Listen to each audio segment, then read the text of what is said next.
This is Jonas from the Solution Center in Tokyo. We're going to go through some of the Redfish scripts available for PowerShell users today.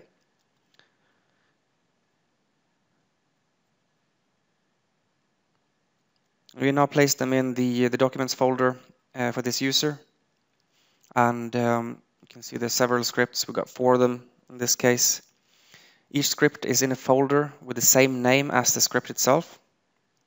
And for these to be accessible later on, we're going to rename these folders, or at least the top one, to Windows PowerShell, and then we create a subfolder called modules, and in there we place all of these scripts and their respective directories.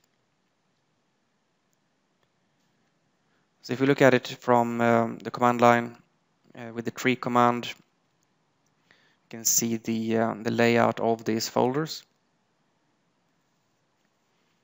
And if we have it like this, autocomplete will work later on when we use PowerShell.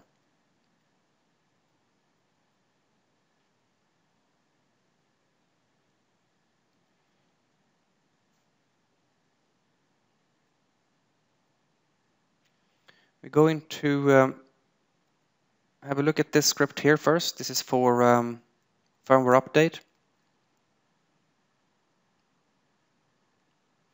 We open PowerShell ISE so we can view the script and just drag and drop that in there. As you can see, there's quite a lot of code in this. It's a fairly long script. It's been provided by Texas Remmer, just like most of the Python scripts. It's fairly involved. You got, 385 lines of code. We won't go through all this. Instead, we'll focus on how to use it to change settings and modify servers with SCP server configuration profiles. First of all, before we start, we need to make sure our environment is set up properly. So we'll have a look at the PowerShell settings. If I can spell to power. We open that as an administrator. And first of all, we check the version of PowerShell. We use get host to view the version of PowerShell, and it's 5.1. We're running it on Windows 10.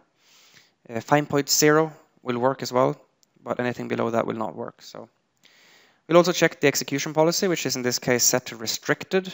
We need to modify that.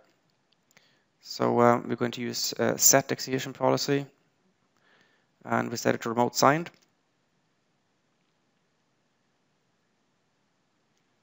And just to verify the setting there. And now we're ready. With these settings, we can start using the commandlets.